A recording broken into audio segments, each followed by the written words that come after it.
Good afternoon and welcome to today's edition of the afternoon edition. My name is Isa Nu. Today we shall be focusing on health matters, and there is no way you leave this world and without having one or two issues. But what we always pray for is that to every issues we have, most especially when it comes to the matter of health, it should be that it can be resolved immediately, or it should be something that it is not beyond your burden. But at some point in time, when you see philanthropists going to hospital virtually every weekend to give the little they can to those who are bereaved, definitely, there is so much that we can do as humans to actually help people to go to be able to resolve their issues, mostly when it comes to the issue of health. This is not an issue of either malaria or typhoid or whatsoever tropical diseases that we are discussing. Today we are going to discuss a major issue, and that issue is cancer. For many, if you reflect back to this world, in the past, people used to believe that cancer is a spiritual problem. But with time, with the advent of technology, just like many people kicked against the issue of in vitro fertilization, technology has made it real that, look, these things are possible. And people are actually accepting it. Even those who have that old value system, they've been able to detach themselves from that and make science lead the way. Cancer is one of the major problems that we're having today across the globe, and that's why every year there's always a particular day set aside for people to actually create that awareness. If you go to rural communities and then you see them explaining issues that has to do with their health, most especially the most affected are the women. You hear them of different sorts of cancers happening to women, but the most prominent one these days have to be with the issue of the breast cancer. For some, they will say, no, it's a minor lump there, you can be able to solve it. For some, they will say, no, you don't have to go to the hospital. Why for some, they don't even know that what they are actually facing is the issue of breast cancer. So not to even talk of how they will go about treating it. But all these things can be made possible when there is enlightenment, when there are people who can actually come in and say, look, these issues you are having is actually breast cancer. So today we are going to be focusing on breast cancer, as the month is meant for it, set aside by the United Nations, and then we'll be discussing that with those people who go beyond their borders to see that, yes, in our rural communities, people get to understand the phases or the symptoms of this disease. How can we reduce it? How can we create more enlightenment amongst our people to know that, yes, breast cancer is real, and it is time for every one of us to rise up and see how we can solve the problem. So we'll go on a very short break, and when we return, we'll be joined by one of the founder of the Arewa Cancer Control Foundation, and then later during the program also we'll be joined by the founder of this same organization to tell us more about it. For many of you who know Hajia Usaina Babbaina, this face that she will be carrying today may be a bit different. It is not about just the blood, but now we are discussing cancer. So let's go for this break, and when we return, we start off with the conversation.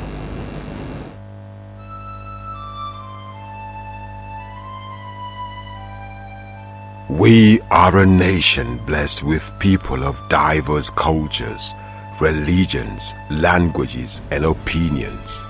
It is ironic that we are now being ripped apart by our greatest strength, our diversity.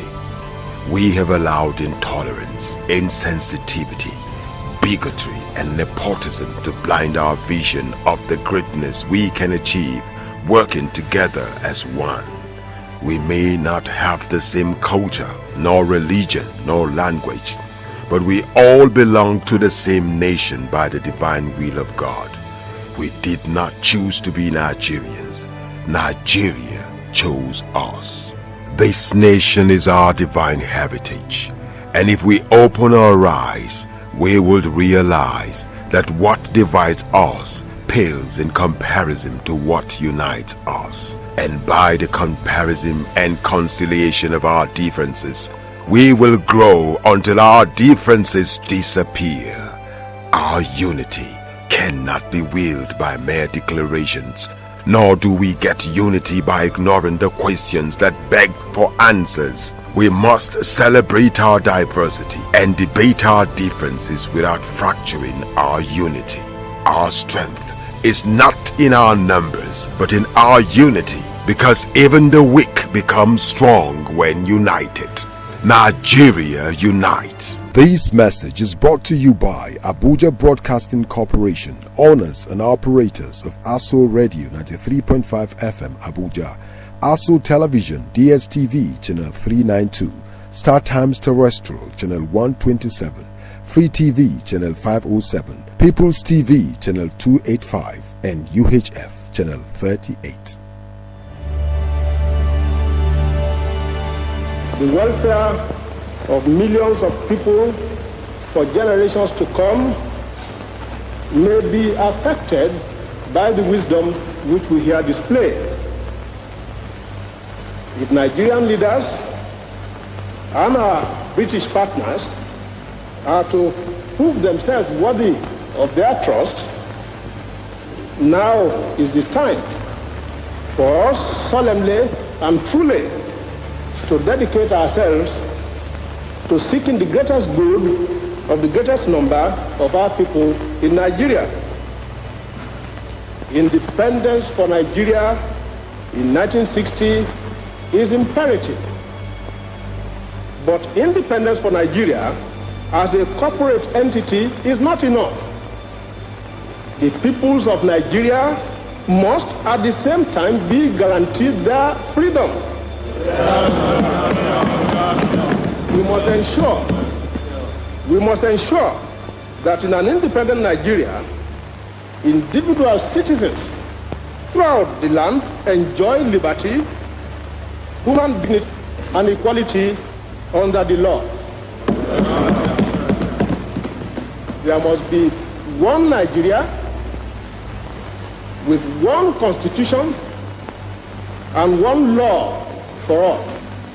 Let us therefore, Mr. Chairman, sir, close our ears to the counsel of despair, which says that we cannot here at this conference agree on a constitution. If there's any doubt among us as to what should be written into the constitution, let us, as Democrats that we profess ourselves to be, refer such problems, as the goal has done recently, to the people whom we profess to represent, either just before or at the federal elections late in 1959.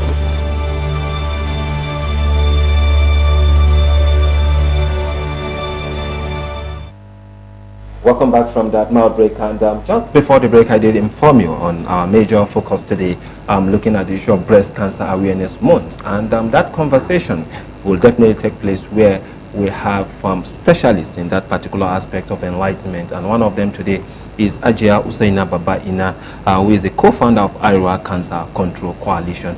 Ajia, good afternoon and welcome to the afternoon edition. Good afternoon. Thank you for having me. It's nice having you because I know you to have another toga in AA Foundation, and today you are here actually spreading that particular news about breast cancer. I've seen so much of it, but what can you tell us so far about this particular year's awareness? Thank you very much. The Arewa Cancer Control Coalition is a coalition of northern women running NGOs on cancer control. So we came together and decided to see, okay, how do we sort the issue of cancer control in northern Nigeria? So, you know, for every month there are different cancers, awareness month for different cancers. So October happens to be Breast Cancer Awareness Month. So the Arewa Cancer Control Coalition is going out to educate women, enlighten women on the menace of breast cancer in Nigeria. I said blood because of course blood is my, yes. So breast cancer awareness. October is Breast Cancer Awareness Month. So how do you attempt to make it a different one compared to what used to happen in the past, where people just share a pamphlet and the rest? How will you make use of this opportunity to impact on people's life with respect to this particular month? Yes, this is a very good example. We're here on TV where we know people will see us and listen to what we are saying. We've been having different programs. We've just launched a Facebook page where we carry out awareness on cancer. This October it's on breast cancer. We call experts. They come, we engage them. It's a live show, a talk show on breast cancer.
Mr. President, last Saturday, the country which I have the honor to represent, the Federation of Nigeria, became independent and assumed the rights and the responsibilities of a sovereign state. Today, Nigeria has been admitted into the United Nations organization and assumes still more responsibilities. I wish to make our position plain beyond any matter of doubt as regards the African continent.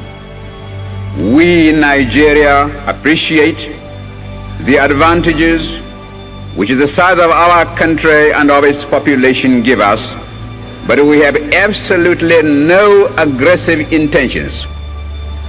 We shall never impose ourselves upon any other country and shall treat every African territory, big or small, as our equal, because we honestly feel that it is only on that basis of equality that peace can be maintained in our continent. We in Nigeria are a populous country. There are about 40 million of us, and our territory is relatively large. We are willing to learn before we rush into the field of international politics. But we are totally unwilling to be diverted from the ideals which we think true. That is the reason, Mr. President, why we in Nigeria shall not be found to align ourselves as a matter of routine with any particular bloc. Indeed, I hate the very idea of blocs existing at all in the United Nations. It seems to me to be a contradiction in terms. When we hear the world crying out for peace, we may receive the inspiration to deal with these intractable problems and be able really to devote all our resources to the advancement of mankind by applying those eternal truths which will inevitably persist long after we ourselves are utterly forgotten. Thank you, Mr. President. So welcome back from that interruption, but then definitely I'm still on that same question I raised just before we had that slot. Let me quickly go back to Usaina, but before I do that, we still have the founder of the Arewa Cancer Control Coalition in person of Ummi Musa Umar. You are welcome to the afternoon edition. Good afternoon. It's nice having you. However, we've started the program before coming in, but let me quickly continue with you. So you actually telling us what you're actually doing differently from what people normally do whenever we have a date like this set aside by the United Nations to actually create that awareness. Yes, so as I mentioned earlier, we have this Facebook talk show, Let's Talk It Out, where we invite professionals, medical professionals in the medical, from that medical line. They come in, we have questions from viewers, listeners, they send in questions. There's no barrier. Whatever it is, don't be shy. Just send out your questions and the questions are answered.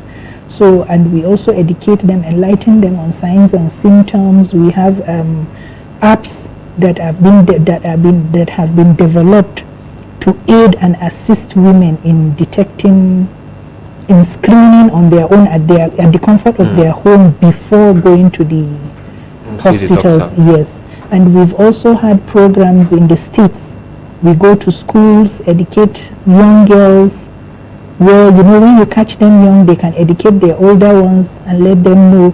They can help them check and all those things, you know, pass the information. We've gone to schools, I mentioned earlier, where we go to rural communities, religious leaders, we engage them all so that the message will be passed. We don't want anybody left behind.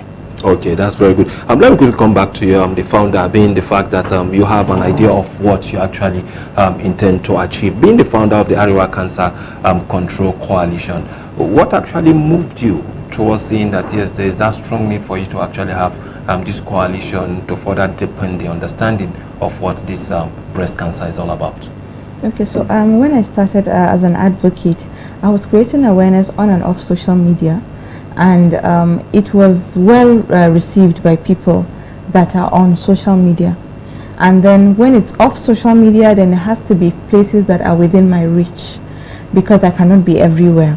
Even when we have volunteers sometimes, it is still limited, because a wider approach is needed to be put in place, and social media doesn't cover everyone. And when on the scale of need, I believe the people that don't have smartphones and are not on social media comes first when it comes to need for this education, for this awareness, because at least a person that has that is educated, is holding a smartphone, can go to Dr. Google and search information that they want. They may get information with a little directive.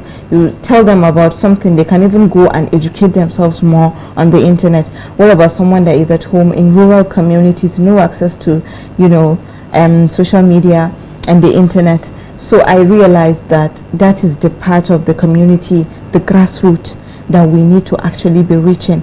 And it is more difficult, it is harder, it has more risk, and it's also more expensive. So I believe with the saying that together we can go further, alone you can go fast, together we can go further. I believe if we want to go further and reach those communities in need and make it in such a way that we talk in a language that they understand. I'm not talking about literally we go and speak your language, there is a way you talk to a layman and there's a way you talk to an educated person. So that is my whole inspiration for starting the coalition. I believe if we all come together, we all have a single target, and when we come together, we brainstorm on the best ways to have a region-specific approach that can create a kind of awareness that is palpable. The whole region will say, wow, yes, we know about these people, and then yes, what they are doing. And then like the talk show that we are doing, we're training people on breast self-examination.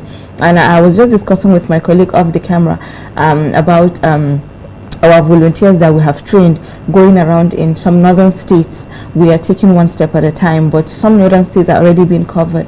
It is a one to tell 10 kind of approach, or they train the trainer kind of approach. It doesn't have to be a healthcare professional. Anyone that is educated, you teach them symptoms, you teach them how to check the breast monthly, and they can go ahead and train other people. Okay, in this particular aspect now, saying the fact that we are dealing with the Ariwa community, that we have about 19, including the FCT, being making to 30.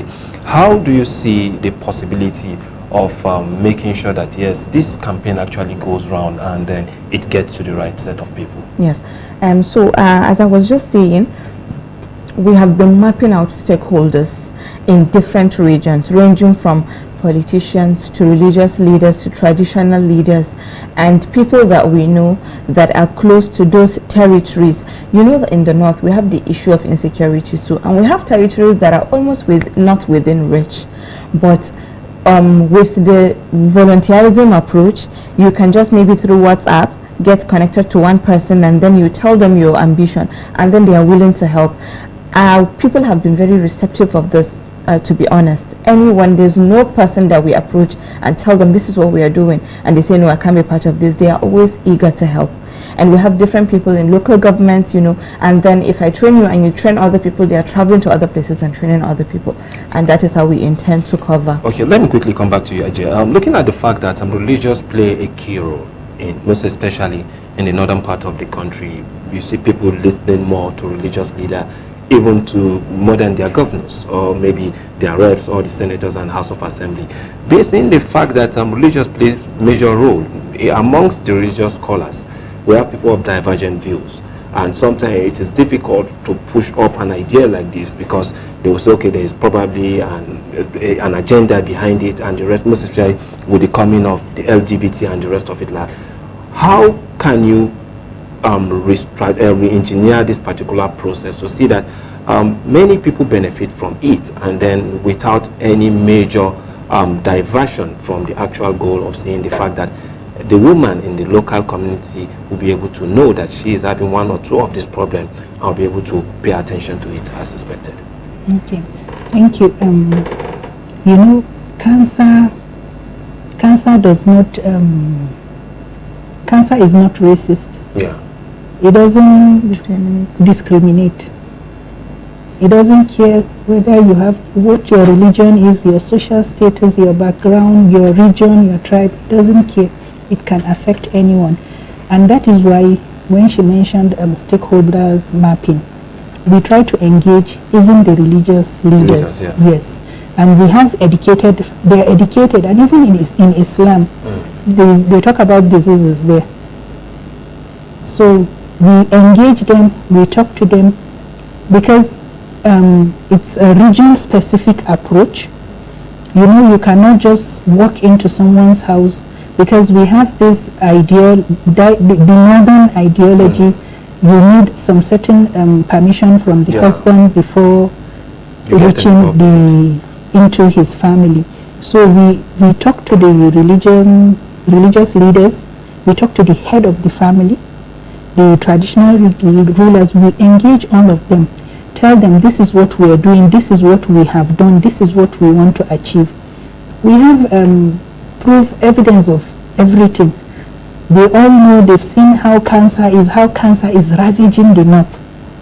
And most of this happens because of lack of education. most times, aside from the insecurities, all these, security challenges, there is also the issue of lack of education that is affecting us in the north. That is where there is no proper enlightenment. So this now you have an organization, a coalition that is ready to help in that aspect. We're here to educate those people in the rural areas, let them know these are the signs you can look out for for cancer, because sometimes not even knowing who to talk to is an issue. But when we go to them, these are women we are talking to. We talk to them, we come down to their level, let them understand these are the dangers of having this disease. These are the dangers of late presentation. So that is why when you have your self-breast examination, you're doing it at the comfort of your own home. You've been taught how to do it, and you do it regularly. You always, this is something you do maybe every month. So 1 month, if you try it and you find out there's a difference, you know, okay, there's something happening, because you are used to doing it. Now if you found out there's a lump or something, maybe color change, texture, all that, different signs you find out, we've taught you. So you see that, then you know the first thing to do is try to go to the hospital to be diagnosed. So, and because we've also engaged the head of the family, they get permission easily to go and do that. Okay, let me quickly come back to you, Umi. Based on the fact that you've actually seen how you can be able to achieve this, and one key aspect of this particular issue is how people have been stigmatized with respect to the fact that if your family probably have an issue with cancer, some people say, no, don't marry from that family. People actually have this problem. How do you manage this situation during this kind of campaign? Well, okay, when it comes to stigma, I feel like everything that is bad in our society is being stigmatized one way or the other, and it is not just in the rural settings, it happens everywhere. I treat cancer, and I have seen my patients that come very late for treatment, and when I ask them why, they say that they don't say it at work. I say, they are going to work, and I be like, don't they know that you're doing this and it's important for you because they have a terminal illness? I be like, no, I didn't tell them, because if I tell them, I may be laid off, or I may be segregated from any opportunity, because they'll be like, okay, this one is going to die soon. So she's going to be seen like an unproductive person, especially for breast cancer.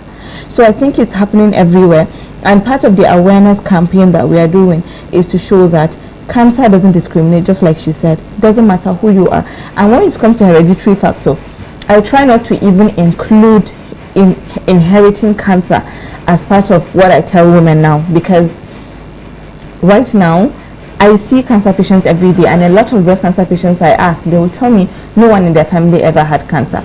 Our lifestyle has more to do with occurrence now than that inheritance, and science has gone further with technology and with different lab tests now. Even when your maternal family has had cancer, you can just go get a blood test done, a common blood test, to know whether you have that gene, that oncogene that is responsible for that. And if you do, the only thing is for you to be extra cautious in doing your screening. And if a lump is seen early, it's only surgery sometimes. You don't even need to do chemotherapy. So it is cheaper, and it's easier to treat, and it's completely treatable. That's the whole point. So we make people understand the importance of early detection, so that even when you have that family history, it doesn't mean that you're going to die of cancer, and it shouldn't be stigmatized. And just like she mentioned, I just want to add to the fact that, when it comes to culture and religion, like when we 1st of September, when we launched our 3-month-long campaign, we invited a renowned sheikh here in Abuja and a renowned pastor to the event, and they all talked about prevention as being an integral part of religion. Like Islam basically instructs you to prevent diseases, and it's a sin if you deliberately put yourself in harm. For example, we know that alcohol causes cancer. Alcohol increases the risk of developing cancer. Even the white people that said, no, you can have a little, new research is showing that no, even a sip of alcohol increases your risk of developing cancer. So gradually we're becoming on the same level with even the Western world. So we all know that religion cannot put you in danger, because basically we all serve the same God. And preventing diseases, there's no religion that will say prevention is a bad thing. Okay, that doesn't mean that you don't believe in God. It means that you are just being extra cautious. Okay, are there other programs apart from coming up on here to speak on this issue. Are there other initiatives you have on ground? Yes. To see that, yes, we have about 20 states to cover, and then what will be your target within this year? Yeah, so for this year, from now, not the year, we are dividing the year into two, because, you know, 4th February is World Cancer Day, and that was when we inaugurated this coalition. So, and we now launched on 1st of September, our 3-month-long campaign. So now, from now till February, we intend to touch at least one state in every geopolitical zone within the northern Nigeria, and also Abuja. That doesn't mean we're stopping in northern Nigeria just because our name is Ariwa.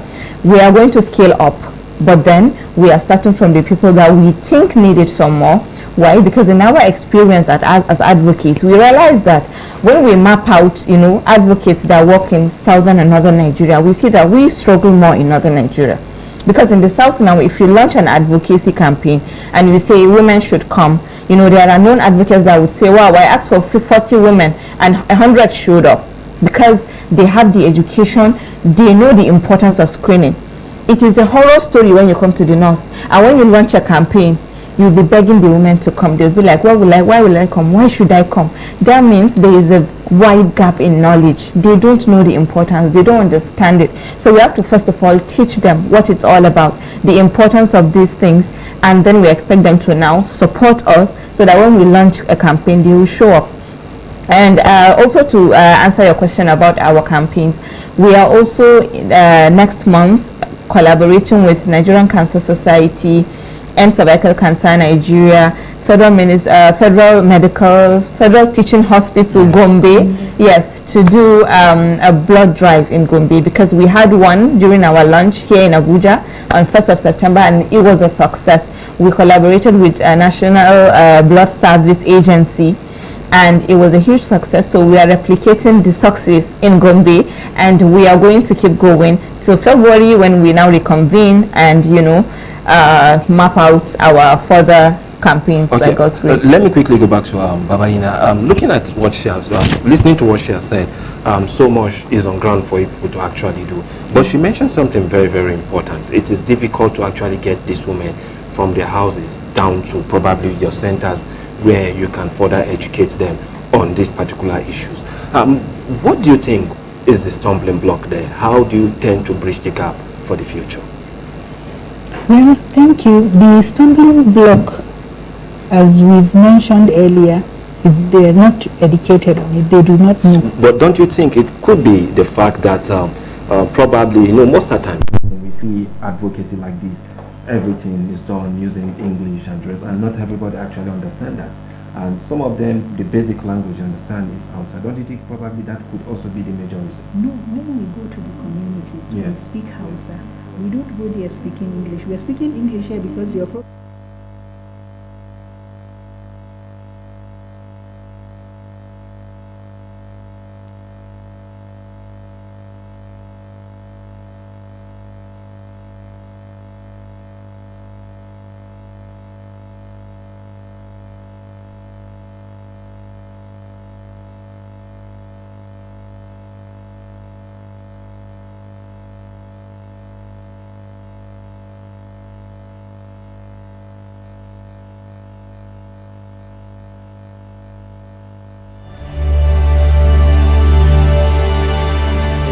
Nigeria as a free state in 20th century Africa is the need to revive the stature of man in Africa and restore the dignity of man in the world. Nigerians believe passionately in the fundamental human rights. We regard all races of the human family as equal.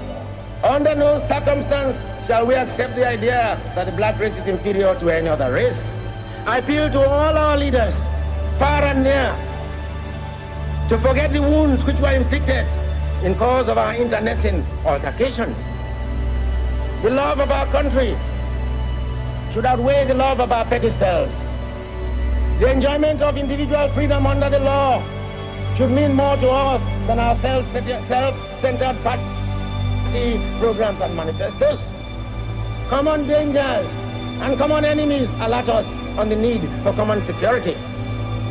Come and join Abubakar with me, Sadauna, Awolowo, Akitola, Ofarebe, Okpara, Ikoku, Aminu Kano, Ibrahim Imam, and Taka Let us bind the nation's wound and let us heal the breaches of the past so that in forging our nation, there shall emerge on this continent a hate-free, fear-free, and greed-free people who shall be in the vanguard of a world task force whose assignment is not only to revive the stature of man in Africa, but to restore the dignity of man in the world.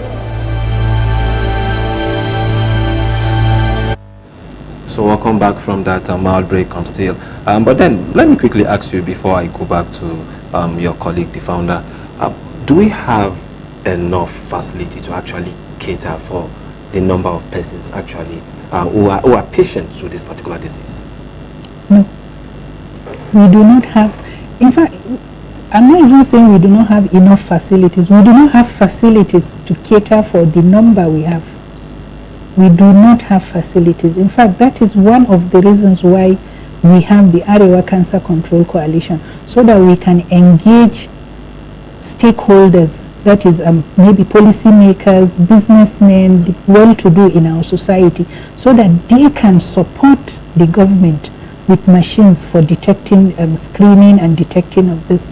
I think when you get to my colleague, she can explain to you the number of machines we even have, because she's a radiotherapist, so she knows that. But we do not have facilities to cater for our own community. Okay, being the fact that you are a radiotherapist and you've actually seen it all almost to the end, looking back, I know at some point Kano State has a cancer center I think during the Gandhi era, and I think the president, actually former president, commissioned it. Yeah. Are you saying that is not enough? Okay, so a radiotherapy machine called a linear accelerator is a machine that we use to treat cancer, and almost it's just a few cancers that don't need radiotherapy. Almost all cancers need radiotherapy at a point of treatment, and it is an integral part of the treatment because it completes the patient's treatment. Chemotherapy only cannot do, surgery only cannot do. So let me tell you how it works. For a population of 1 million, one machine should be sufficient for a 1 million population. We're talking about a country of 220 million or even over. We have barely 10 functional linear accelerators. So in the country? Yeah. So you do the maths and tell me how. And then when you come to the north, it's even worse. Because in the south, they have options of private centers. When you go to Lagos, there's Mesa Ruth, and there's also the NSI Cancer Center that partnered with Luth, and they have 2 or even 3 machines. So in Lagos only, you can count a few machines. But when it comes to northern Nigeria, our people do not invest in healthcare. We don't have the people, are you saying those in the commercial aspect, those in businesses? Or yes, those in businesses, because if the government is trying to, at least like now the Kano Center has come up recently, they've started working. We have also another center in Sokoto, which is also partly private. It's a private partnership. The Borno machine that came up, and it reduced our burden, because before, if you talk about 2 years back, it was only our center at National Hospital that treats the whole of the north and even some part of the south. What about teaching hospitals? University of Ahmadu Bello University? They honestly, they do not have machines, functioning machines right now. And then when our machines break down, we have to send our patients to Lagos, to Calabar, to go and get treated. So, and then Maiduguri came up, and we were very happy. But unfortunately, earlier this year, just recently, it got submerged. A machine of over 2 billion naira got submerged in the flood. So we are back to square one. If not that Kano came up recently, I think it is very bad because of our population, the people that need it, and then navigation and cost. Each patient is approximately like 800,000 naira for radiotherapy treatment. So it is not something that an ordinary person can afford. Someone that can barely have 3 square meals. And then you tell them that they don't even have it in their whole region. A person that has never left their own village is expected to travel all the way to Lagos to get treated, or else they die. You know, so it is really tricky. It is really difficult. That is where our work as an advocate gets nullified, because no matter how much I try to persuade women to go and screen, they ask me where they can go for screening. And even mammography machines for screening, we barely have 5 functioning mammography machines in northern Nigeria. So when you look at the population, you tell a woman that just for prevention you have to travel 100 kilometers to go and get your mammography done. It is not, it's not practical. Even for those who have money, definitely when you see the stress, sometimes you just want to like relax. Give it up, But yes. let me quickly ask you, you've seen this woman over time in your AA Foundation, you've seen the importance of blood donations and the rest of it like that. And you've also seen the importance due to the fact that we have a situation that is of dying need, which is the cancer issue, most especially the breast cancer issue. But then when you look deep down the society, you discover that some of these people that actually have this problem are actually the low-income earners. How can you help these people in the society? Thank you. First and foremost, knowledge is power. When you educate someone, you are empowering that person to fight whatever it is that comes their way. And no knowledge is little. Do not underestimate any knowledge. Because, okay, look at it for example now. So many men will tell you that they never knew men can also have breast cancer. I thought I was even coming to that, but that's good you raised it up. Yes, 1% of men can come up with breast cancer. So you see, no knowledge is wasted knowledge.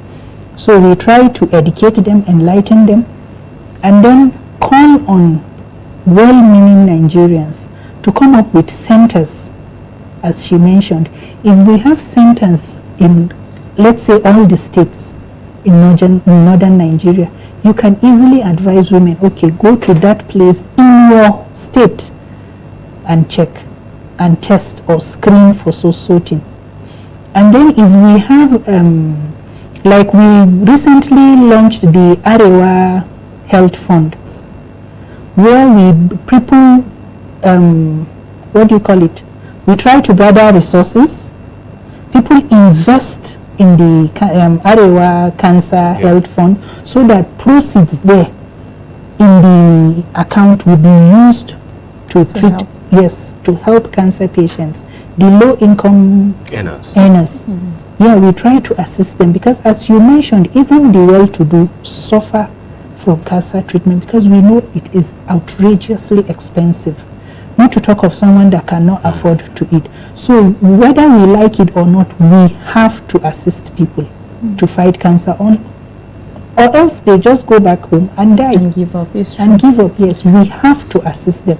That is why we are calling on all these people, the well-to-do, the politicians, the policy makers, everybody. In fact, you don't even have to be rich to support a cancer patient. She mentioned going to Lagos to access care. Okay, now you are a driver. Okay, I have a seat in my bus for going to Lagos. This seat is reserved for any cancer patient going to Lagos. Let me assist them. Or any cancer patient that comes should let us know so we can give them free or discounted transportation. Exactly. So you see, as a driver, you've assisted. Okay, I have a house in Lagos.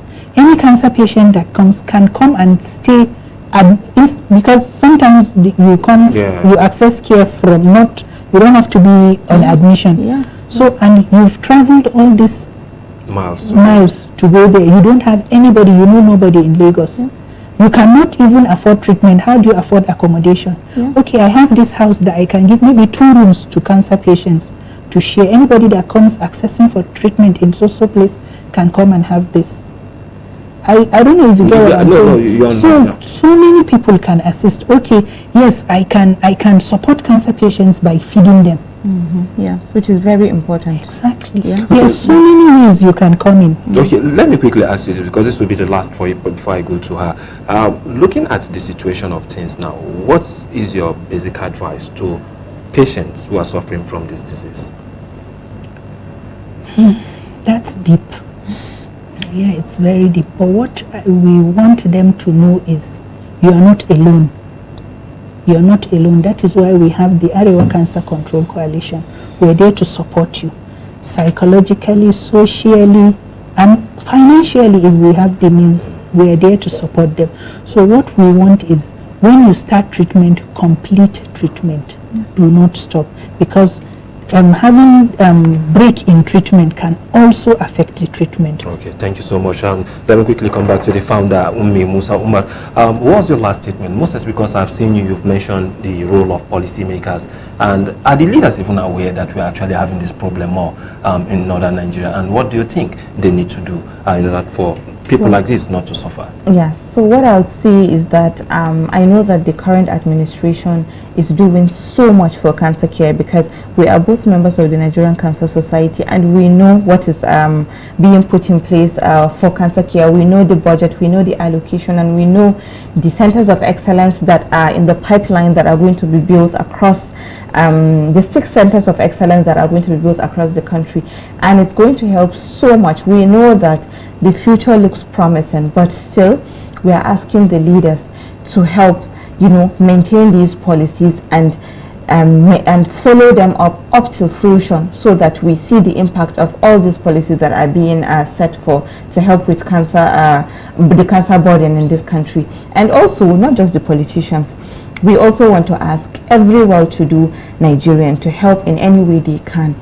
Let's all put heads together. Private sector also needs to come up, because the government alone cannot handle this. It should be well distributed across, you know, all regions and all sectors. Thank you so much, Ummi Musa Umar, the founder, Ariwa Cancer Control Coalition. I'm discussing issues on this day. The issues of breast cancer is a key issue, and definitely we all need all those involved, the stakeholders, to actually come on board to see that, yes, we address this in Nigeria. My name is Isanu. This is how we can go today on this particular day. We pray and hope that, yes, every sickness that comes to us, and we pray that there is a solution, and God give us the strength to overcome it. Have a wonderful day and stay blessed.